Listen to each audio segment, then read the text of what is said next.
Hello, Nilesh. Hi, are you able Hi, to how hear are me? you? Yes, I'm doing yes. good. Thank you. How about Awesome. you? Yeah, I'm doing good. And we are really excited to have you as a speaker for the conference. And you're going to be the first speaker for the afternoon session. And all our participants are really pumped up and excited for your amazing session. So, going further, can you give a quick introduction about yourself, like what you're doing and what your session is going to be? Yeah, sure. I hope Awesome. I don't make people sleep after No, lunchtime. And if somebody is feeling sleepy, I'm exciting them by making this session. So my name is Nilesh Kule. I've been in the IT industry for almost close to 19 years now. I started my career back in 2003, and I started it in Bangalore. I was in Bangalore for about 8 years before coming to Singapore, and for last 10 years I've been living in Singapore. And currently I work with Prudential as a big data and cloud solutions architect. awesome. So I see your screen is already there. So I'll put it on the screen. Okay. Awesome. Yeah, your live. Okay. Hi, everybody. Thanks for joining this session. So, my name is Nilesh Kule. My Twitter handle is @Nilesh Kule, and my blog is at handsonarchitect.com. So, a bit about myself. I was born and brought up in Goa. And as I said, I did my first job in Bangalore, or I started my career in Bangalore. So, Bangalore has a very special place in my heart. I also like bisi bhat. That's one of my favorite dish, and I really love the Bangalorean food. So apart from that, I've put my social media handles here. And when I'm not talking about technology, I also like the game of cricket, like most of the Indians. And if you want to talk about cricket, I'm more than happy to talk about it. I'm also the co-organizer of Azure Singapore User Group, and we host regular virtual meetups. In case you are interested in any topics, most of the upcoming Azure-related stuff, feel free to subscribe to our channel. It's one of the most well-run Azure meetup, I would say, in the Southeast Asia. So coming back to today's session, I'll be talking about serverless containers on Azure with KEDA. So let's first talk about what is KEDA and understand where does KEDA fit in and why do we need KEDA. And then in the second half of this session, we will be talking about deploying objects or deploying containers onto ACI using KEDA.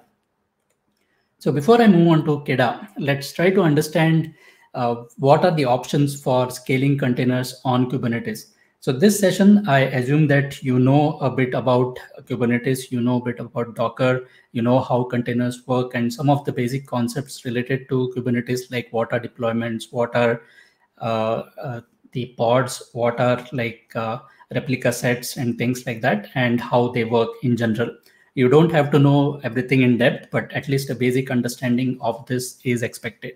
So when it comes to scaling in Kubernetes, Kubernetes has different constructs which allow us to scale based on the workloads. First one is called as horizontal pod autoscaler, which allows us to scale the pods based on some sort of resource. So let's say we have a Kubernetes cluster which has got X amount of resources available at its disposal, and we have scheduled some workloads. And then there is, let's say, increase in the demand.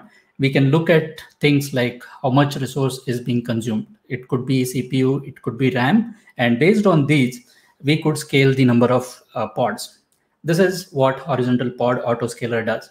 And as long as there are enough number of resources available on the Kubernetes cluster, we can scale the number of pods. But what happens if, let's say, we have a requirement? The horizontal pod autoscaler realizes that I need 100 instances of the pod to be scaled, and there are only resources available for scaling up to 80 pods. Now we are short for 20 pods to be scheduled. In that case, we can look at the second option where the whole cluster itself can be autoscaled. So when the horizontal pod autoscaler is running short of resources and there are pods waiting to be scheduled, that is where the autoscaler kicks in, the cluster autoscaler, and that can also help to scale the cluster. The third one is manual scaling, where at certain point of time, let's say there is a very predictable workload which you are expecting for your application. like a month-end process which runs, and that particular time, let's say on 29th, 30th, 31st, these are the 3 days where you need more number of resources. So you can manually go and add resources to your cluster, and you can manually scale your workload. Now, all these, they work within the Kubernetes cluster resources itself. Where KEDA comes into picture is, what if you have to scale based on factors which are outside of the Kubernetes cluster's resources? So we talk nowadays more about real-time processing, right? And there are many frameworks, there are many middle-tier applications, or like things like Kafka, which work outside of Kubernetes, or which can be deployed outside of Kubernetes, or it could be a messaging infrastructure. Let's say RabbitMQ, for example. There could be an instance of RabbitMQ which is sitting outside of the Kubernetes cluster, and there are messages or events being streamed into these Kafka or RabbitMQ clusters. And the Kubernetes cluster doesn't have information or enough knowledge about what goes on in these the messaging infrastructure. You might want to scale based on the number of messages, and that is where KEDA comes into the picture. It helps us to scale the workloads on Kubernetes cluster based on events which are outside of Kubernetes. So I'll show you one example before I move on to KEDA, which is of the manual deployment or manual scale. I have a deployment here on my Kubernetes cluster, which is called as RabbitMQ producer. And let's say I want to scale it. Currently, if you look at the output here, there are 2 instances of this deployment running, and both are up to date. Let's say I want to scale it to 5 instances. So I can run a command using the kubectl or kubectl, saying scale the deployment, name of the deployment, which is RabbitMQ producer deployment here, and giving the number of replicas. So I provide the number of replicas as 5, and you can see that immediately, since there are the resources available on this cluster, it scales up to 5. Now, at a later point of time, I realize that I don't need 5 instances. So I go and scale it down, saying now bring it down to 2. So again, we see that immediately this is brought down to 2 instances. And if I do again get deploy, I should be getting only 2 instances of this replica or this deployment running. So that is the manual process. Now let's see how KEDA comes into picture and helps us to look at the problem which I was saying, where if your source is external, that is one scenario. The other scenario is if you have a workload which is very unpredictable. So let's say we have scenarios where we are doing a promotion. It could be Deepavali, or it could be New Year, Christmas, Eid, or anything like that. Or we are running these Amazon like events like Halloween or any other special promotion events, where you don't know exactly how much resource is required, and you don't know exactly how much the number of hits are going to come, or how many requests are going to come to your server. So in this unpredictable scenario, you might not want to keep your cluster running all the time. You might want to keep it very minimal, and then scale based on only the need which is required, or only when the burst happens, very short duration of time. And you don't even want to, let's say, add the resources to your cluster. You want to utilize the serverless power. So in this case, you can have a very small Kubernetes cluster, and this can extend into the serverless infrastructure. And based on the number of events you have, you can say, for a very short burstable period, I want to schedule my workload onto the serverless infra. And once that processing is done, I don't need that processing power. So I scale back down to my minimum or my regular size. So the way KEDA does this is, it sits on top of the existing Kubernetes resources. It doesn't create anything outside of the Kubernetes cluster. It adds 2 things. First one is the agent, which looks at what is your object, or what is your workload which needs to be scaled, and what is the trigger for that. Now for the trigger, it creates its own matrix adapter. So that is the part which is shown here in the screen about the matrix adapter.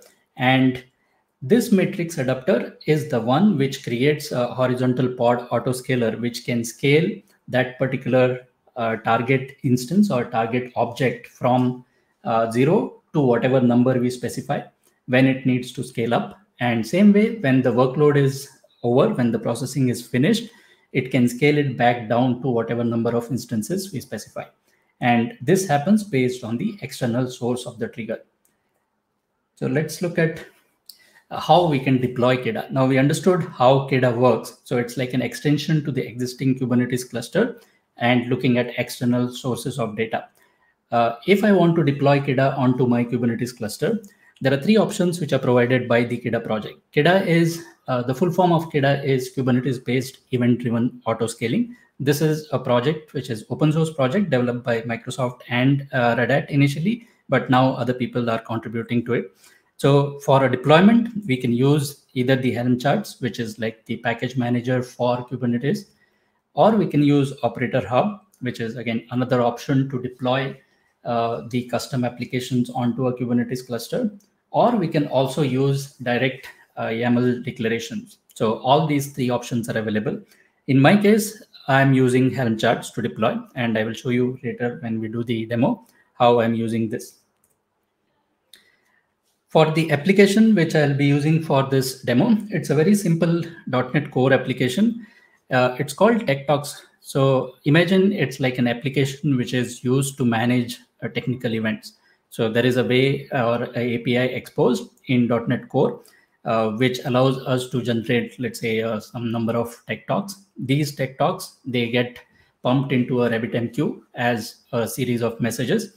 And then there are consumers which consume those Tech Talks. So let's say we need to send emails to the people who send those Tech Talks, or any processing has to happen. This is done by the consumers. And in this case, both the producer and the consumer, they are deployed as Docker images or Docker containers, and RabbitMQ is deployed using Helm.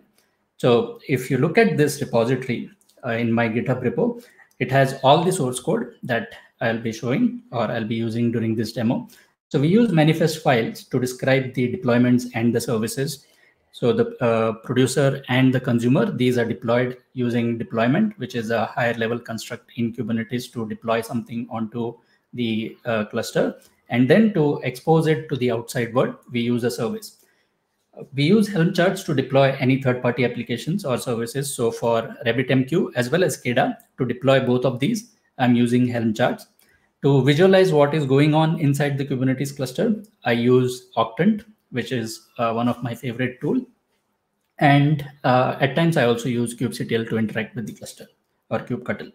So all this is available on my GitHub repo. I'm also using another construct, which is called as virtual node. So KEDA can run in a physical Kubernetes cluster or normal Kubernetes cluster, and it can also extend into the serverless infrastructure. So virtual node is a construct which works with a virtual kubelet. So it's like an agent which runs on every node in the cluster. In this example, we have a basic Kubernetes cluster, let's say with 4 VMs or 4 nodes. And then for that burstable kind of load, which I was talking about, I want to extend that into, let's say, Azure container instances. Now, this virtual node is supported by different cloud providers. They have different implementations. In terms of Azure, it is Azure container instances. When it comes to AWS, it is AWS Fargate. There is also Azure Batch GPU provider. OpenStack has their own implementation. So different providers have their own implementation for supporting this virtual node. So we will be using Azure container instances. And from the management point of view, or the way we interact with this virtual node, there is nothing that changes. It's just that when we create the cluster, the Azure Kubernetes Service or AKS cluster, we have to provide some additional settings, additional configuration to provision this add-on service. And then we are able to schedule the workloads onto that serverless infrastructure. So the way we will be working with this is, I have created a virtual net or VNet, and in that I will be deploying all these resources. So my AKS cluster or the Kubernetes cluster gets deployed into this VNet called as KEDA VNet, and that gets split into 2 subnets internally. One which is used for the basic set of Kubernetes cluster, which is, I've created this as just a single node Kubernetes cluster because I want to use the serverless infrastructure for all this extension.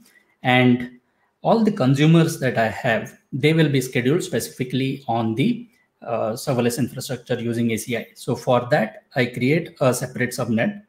So my producer and RabbitMQ and as well as KEDA, they run on the normal Kubernetes cluster and the normal subnet or the KEDA AKS subnet.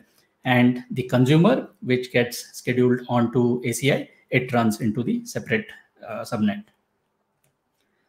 So what we are trying to see in the end, or when this example is over, is we will be using RabbitMQ as an event source, and we expect KEDA to auto scale these consumers into the Azure Container Instances, which is our serverless infrastructure. So let me go into the demo mode and show you how all this works.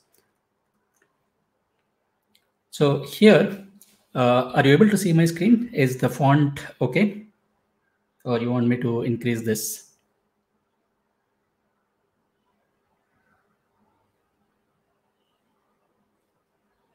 Okay, I assume it's fine. So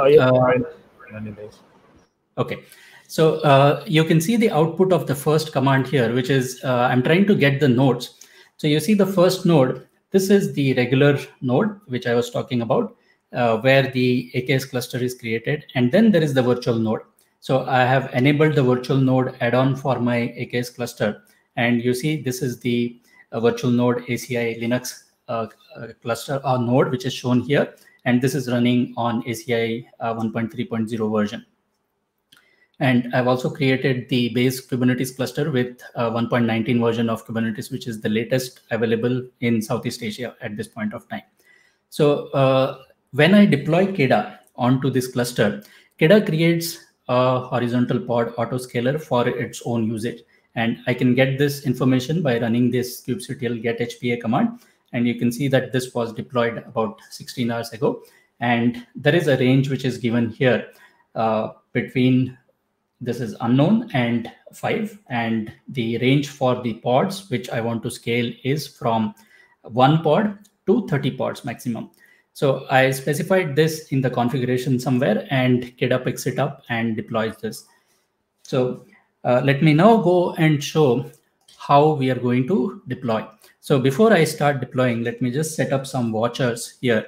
So I want to show you that how does the deployment scale and what are the deployments which have happened onto this cluster. So if you look at the output here, when I say get deploy and I set a watch on that, there is the RabbitMQ consumer deployment, which has been done about 17 hours ago. And currently there are no consumers running. And there is the producer deployment also, which is 2 instances of that are running. So in the deployment manifest file, which I used, I specified 2 replicas of this deployment to be created, and both of them are up and running here. And in terms of the pods which are running, let me also set the watch on that. So you can see the RabbitMQ, there is 1 pod of RabbitMQ running, and there are 2 pods of the producer service running. So that is the 2 instances which we see here. Now what I'm going to do is I want to generate the load. I can also show you this in Octant. So Octant is the visualizer which I was talking about. So if I go in the Octant UI, I see the same output. So it will show me what are the workloads available or what are the workloads running on that cluster. So we see the same output that we see on the UI. So let me go into the container instances in Azure Portal and make sure that we don't have any container instances running at this point of time.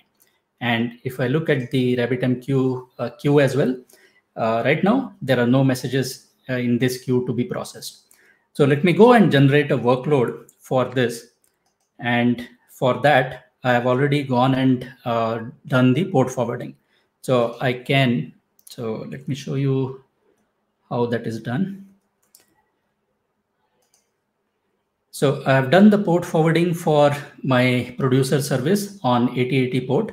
And for the management UI of RabbitMQ, I'm doing port forwarding on this default 15672 port. And that is how I'm able to access that RabbitMQ management UI. So now I will go and generate the workload using Postman. And for that, I use that localhost address to use the port forwarded address to the TechTalks API. Generate is the method which is used to generate a dummy workload. And let's say in this case, I want to generate 2000 messages. And if I get the status output as 200 here, that means those 2000 messages were generated, and this UI gets refreshed every 5 seconds. So we can see now there are 2000 messages ready to be processed. Now we should see the KEDA kick in, and it should try to create the instances, and it should try to scale the number of consumers because there are messages to be processed. So this will take some time because I have given a polling interval in my configuration of KEDA to say, look after every 1 minute or so. This interval is configurable. So within a minute, it should start putting request for creation of Azure container instances. And you can see here, now it has already requested for 4 containers to be provisioned. Now we can also see this in our watchers. So if I go back to the watcher, you see the output of watcher that initially it was 0 for consumer deployment, and it started from 1, then it went to 4 because it realized that 1 is not enough to process all the messages. It is progressively increasing the number of deployments. From 4 it went to 8, from 8 to 16, and finally from 16 to 30. And you will also see that incrementally this is changing because out of those 30 which are requested, as and when those ACI container instances are ready, this number also keeps changing. So this 10, 11, 12 is the number of instances which are ready. And below, you also see the way the pods are getting scheduled. So now we have 23 ready. So if I just scroll up a little bit, you can see that it is creating, waiting, and then in a short while, it will also be running, pending and running. So it goes through that life cycle of pod creation where the request is sent to the ACI. It will pull the image and it will start running that particular pod. Now we have, I think, all the 30 pods ready, and you can see that the number of consumers here, all 30 are up and running, and we can see all those 30 here in the output of the RabbitMQ consumers. The point to note here is each of those consumers, they are scheduled or they are configured to pick up 50 messages at a time. So that is the prefetch count which shows here. So every consumer, when it starts, it picks 50 messages, and I have introduced a fake delay of 2 seconds. When the message is processed, it will try to introduce this kind of heavy workload by introducing a 2-second delay. And we can confirm this by going into the logs. So let me go into one of these containers and see the logs of that container to verify that there is this message getting written saying a particular tech talk was processed, and it took about 2 seconds to process that. So in the containers, if I click here, and if I go into the logs of that container, you can see that when the container started, it connects to the RabbitMQ and it says I'm inside the receiver code now. It picks up a message. It writes the details of that message here saying the tech talk ID is 603, tech talk name is a random name, category is 1, level is 1, and then it writes a message saying at this particular time, 8:57:17, it finished processing this. And if we look at the next one, it is after 2 seconds. So 8:57:19, next one will be 21, and so on and so forth. So this is when it scales up. Now, if we go into our RabbitMQ, we have finished picking up all the messages, and all those 30 consumers, they are running at a full speed. And you can see that all the messages have been finished processing.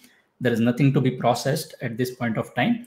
And in few seconds or few minutes, we should be seeing this scaling down as well.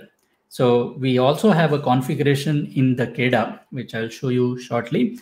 What is the cooldown period which we want for these containers to wait before they start tearing themselves down, or before KEDA starts tearing them down. So you can see here right now, all 30 are running. And let me go back into the watchers. Here also, we see that all 30 are up and running, and the state of the pods is everything is running as well. In a short while, we should see that this will trigger the scale down, and the pods which are running here, they will get terminated, or they will be requested, send the termination request. So while that is coming up, let me show you the code, how this is done. So I'm using the consumer deployment here for virtual node, and the configuration of this virtual node is similar, or the consumer is similar in the first half, where we specify it's the type of deployment, what is the metadata for this particular consumer. So I'm giving some labels like it's a RabbitMQ consumer, the replica is one here, what should be the match label for the service to pick this up if I'm exposing this consumer as a Kubernetes service. And if you look at the specification of the container, we are picking this from Azure Container Registry with this TechTalks consumer, and there is a tag for the image, RabbitMQ KEDA 3.1. Then I'm providing some environment variables, like what is the name of the environment. In this case, it is set to development. What is the RabbitMQ host name? What is the username, password? And this is the value, which is the RabbitMQ batch size, which I'm taking as an input parameter or an environment variable. I can change this from 50 to 100. I can redeploy this, and next time that consumer runs, it will pick up 100 messages in a batch. So that is how I can configure the amount of messages which get picked up in one single batch. And then I'm specifying some additional properties, like what should be the image pull secret when I pull this image. So when this container gets scheduled onto the serverless ACI infrastructure, it requires the image pull secret to connect to my container registry. So I have registered this ACR image secret as a Kubernetes secret in my AKS cluster. And then I'm specifying some additional properties like the DNS policy, DNS config, and all, which allows me to say, this is how I want my workload to be scheduled specifically on ACI and not on the base Kubernetes cluster. So this I have explained in one of my videos on my YouTube channel. So I will show you at the end of the session how you can access my YouTube channel. But the most important part is these two configurations, which is the node selector and the toleration. So this uses a construct in Kubernetes called as taints and tolerations. What I'm telling this API of Kubernetes is, I want to schedule this particular container on the node which has these labels or these properties. It needs to have a role as agent. The operating system for that particular node has to be Linux, and the type has to be virtual kubelet. So when I create that or when I enable the add-on, the virtual kubelet add-on for my AKS cluster, it puts that taint onto the virtual kubelet cluster or the virtual node. And that is one way in which I specifically direct this particular container to be scheduled on that ACI infrastructure. The second thing I do is tolerations. So this is to specify that when my operator is equal to Azure, only then the key is virtual kubelet and the provider is Azure, schedule this workload onto that particular ACI container. This is how I make sure that all these workloads, the consumers, they don't get scheduled on my normal AKS node, but they get scheduled on the ACI node. So this is very important setting, which decides how the scheduling works. And apart from this, now coming back to the deployment of KEDA and the KEDA auto scaling related settings, let me show you a couple of things. First one is, how do I deploy KEDA? So as I said earlier, I'm using Helm to deploy KEDA. This is how I deploy. I use a PowerShell script, but if you don't want to use PowerShell script, you can just run this command directly on your AKS cluster or Kubernetes cluster. It is Helm install. The name of the installation is KEDA. I'm getting it from KEDA core/KEDA repository, and I'm putting it inside the namespace called as KEDA. And with this, we will have the KEDA installed on our cluster. The next thing is, once the KEDA is installed, the additional configuration I need for the link between my source, which is RabbitMQ in this case, and the KEDA horizontal pod autoscaler. That is done using something called as the scaled object. So this is a custom object or custom resource provided by KEDA using this V1 Alpha 1 API of KEDA. And we have the regular metadata here, like where it should be, which namespace it should use, what should be the name of the deployment. So this is how I link this particular scaled object to my RabbitMQ consumer deployment. When I deploy my RabbitMQ consumer, that is named as RabbitMQ consumer deployment, that particular deployment. And I'm saying this instance of scaled object should look at this particular consumer deployment. So in the spec, you see that the target ref here, the deployment name is exactly the same as what we specify as the name for our consumer deployment. And then there are some additional properties like the polling interval. All these are optional. Like the default is 30 seconds. So every 30 seconds, it will go and poll and see if there are any messages to be processed. I've set this as 1 minute. So every 1 minute, KEDA infrastructure or this KEDA objects will go and check, are there any messages to be processed, and are there enough consumers to process those messages? If there are not enough consumers, then it will scale those many consumers. And I'm saying the range. So minimum is 0. I'm saying if there are no messages to be processed, we can terminate all the running consumers. And when we want to scale up to 30. So that is why when it was scaling, you saw that it went from 1 to 4, 4 to 8, 16. And after 16, it stopped at 30. It didn't go to 32. And finally, this is the part which links the source of the event. So what is the trigger for all of this? In the triggers section, we specify that the type of the trigger has to be RabbitMQ. And based on the type of our source, we will have to provide additional metadata. So in this case, I'm providing the name of the queue, which is named as hello. What is the queue length? So this is the number of messages in that particular queue. As long as there are 5 messages in the queue, 5 or more, KEDA will keep on scaling the consumers. And then authentication reference is a mechanism which stores the credentials to connect to this particular queue. So we create something called as authentication, trigger authentication. And this is again a custom resource provided by KEDA. And in this, we put the host information, and the host is storing the RabbitMQ connection string in encrypted format. So that is created again as a Kubernetes secret. So you see here, it's the type as secret, and we have the data as RabbitMQ connection string in that. This is all base 64 encoded. So we are storing the final string, or the string which is stored inside this base 64 is the AMQP format for the host to connect to the RabbitMQ. So all this is put inside a secret. That secret is linked to the trigger authentication, and that trigger authentication is linked to the scaled object. So that is how KEDA is able to identify which source it has to look at and what is the range it has to scale from, let's say, in this case, from 0 to 30. So now let's go back and see what has happened.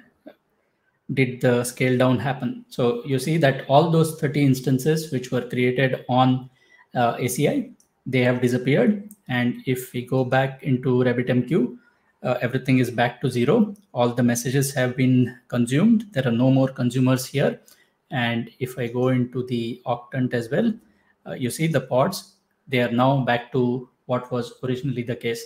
We had just the 2 deployments for producer. The consumers, they are all gone. And we can also verify this by, again, going back onto our watchers. And you see here, everything has started terminating. And all those 30 instances, they ran for a different amount of time. So some of them they ran for like just over 6 minutes. Some of them they ran for 5 minutes and 47 seconds. And then here the deployment is back to 0 now. So what has happened here is within a period of 7 minutes, we have scaled from 0 to 30. We have processed all those 3000 messages. And once the processing is done, we have scaled down back to 0. So with that, let me go back into the presentation. So we talked about this, the scaled object, and what are the main important properties, the kind, which is the scaled object of the custom resource provided by KEDA, the deployment name, where it links to, and what are the types. So now that we have seen the example of KEDA, let's see what are some of the features. First thing is it is event driven. So it is specifically designed to work with events. Any source which can provide real-time events, KEDA is well suited to process those events.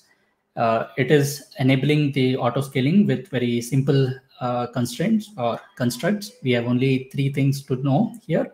One is that the scaled object, the other one is the trigger reference, and we just have to create a secret in that. There are many built-in scalars which are provided by KEDA project itself. So in the next slide, we will see which are them. It also supports multiple types of workloads. So what I showed was a deployment being scaled by KEDA or auto-scaled using KEDA. It also supports jobs. So if you're using Kubernetes jobs, those can also be scaled using KEDA. And most importantly, this is vendor agnostic. So although it is developed by Red Hat and Microsoft initially, it doesn't restrict us to use this on any other Kubernetes cluster. It can be deployed on any Kubernetes distribution. And it also supports Azure Functions. So now coming to what are the event sources and scalars, the space here is kind of constrained for me. There are about almost 30 or close to 30 different scalars which are supported. So let's look at some of the major ones or important ones. If we start with Azure, there is support for Azure Blob Storage, Azure Event Hub, Azure Log Analytics, Azure Service Bus queues and topics, Azure Storage queues. If we go on to the other clouds, there is support for AWS CloudWatch, Kinesis Streams, SQS Service. On Google Cloud, there is support for PubSub. If we look at the messaging kind of infrastructure or middle tier applications or tools, there is support for ActiveMQ, Artemis, Kafka is supported, Prometheus, RabbitMQ. We saw RabbitMQ in this example. There is Redis streams as well as lists are supported. Likless, NATS, Huawei Cloud Eye. And on the database side, there is support for MySQL, Postgres. Azure Functions is also supported, and there are many others. So I put a link here at the bottom of the slide. You can go through this and find out about all the other scalars as well, which are supported at this point of time. And these lists, it keeps enhancing. So when I started this particular KEDA sessions, I think there were just about 8 or 10. Now they have almost tripled over a period of 1 year. And KEDA is being adopted by many other vendors. I would say like databases were not there initially. MySQL and Postgres has been recent additions. Same way, NAT streaming, it was not in the initial supported list of scalars. So people are adding more and more scalars. You can also create your own autoscaler with the help of KEDA. There is something called as external scalar. So if all these what are by default provided doesn't suit your needs, you can also go and use something called as external scalar, and you can write your own custom logic which will use these constructs in KEDA. So in summary, what we looked at is KEDA. It's a very simple and single purpose lightweight component. It does one thing and it does it well. The thing that it does is it's scaling based on events. It doesn't try to do too many things. Its simple purpose is to look at event source and to help us scale a particular type of object. It can be deployed on any Kubernetes cluster. The only requirement is when we say any, it has to be minimum 1.16 version and above of the Kubernetes. It extends the Kubernetes with event-driven capabilities. It doesn't overwrite or it doesn't duplicate any of the existing functionalities. And it's very flexible to run side by side along other Kubernetes frameworks and applications. So you can mix and match. If you have some other framework which you have already deployed on your Kubernetes cluster, KEDA will still work side by side with that. And as I said, there are more than 25 autoscalers which are supported out of the box. Now, coming to some of the references, if you want to learn more about KEDA, there is the KEDA website itself, keda.sh, which has got very good resources to get started and to learn about KEDA. Then there are some resources which I've provided or links I've provided here to know more about the AKS cluster autoscaler, how does the virtual node work, horizontal pod autoscaler, and virtual kubelet. And then I realized that tomorrow there is a workshop on this 50 days from hero to zero. This is my favorite resource if you are new to Kubernetes. So the co-creator of Kubernetes, Brendan Burns, he did this series where he talks about different features of Kubernetes or different capabilities of Kubernetes in very small bite-sized videos. And it's very, very helpful. I highly recommend anybody who starts learning Kubernetes to go through this. And the source code for whatever I showed is already available on my GitHub repo. This is the link for that. And the slides that I showed will be available shortly on these two, the SlideShare as well as SpeakerTag. With that, I've almost done with my presentation. In case you joined in late, my name is Nilesh Kule. The combination of my first name and second name is quite unique. You can find me on any of the social media with this combination. So anywhere on LinkedIn, Twitter, GitHub, YouTube, it's the same, except for my blog, which is Hands-on Architect. Feel free to connect with me if you have any questions, any suggestions. I'm